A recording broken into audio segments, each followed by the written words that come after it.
বন্ধুরা, আমার নতুন পল্লীর রান্নাঘরে সবাইকে স্বাগতম। আজ আমি রান্না করে দেখাবো শুকনো মরিচ দিয়ে আলু ভাজা। প্রথমে কড়াইয়ে তেল দিব, তারপর দিব দুটো শুকনো মরিচ। তেল গরম হয়ে গেলে দিয়ে দিব কুচি করে রাখা আলু।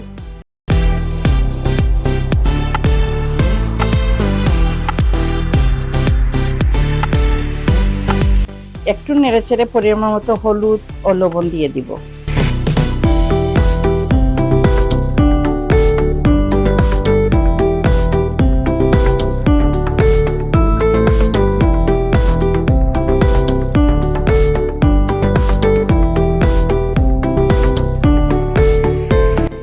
নতুন আলু তো, তাই পানি দেওয়া লাগবে না, ঢেকে রাখলেই সিদ্ধ হয়ে যাবে। এখন ঢেকে নেব। কিছুক্ষণ পর ঢাকনা খুলে গোল্ডেন কালার না আসা পর্যন্ত নেড়েচেড়ে নামিয়ে দিব।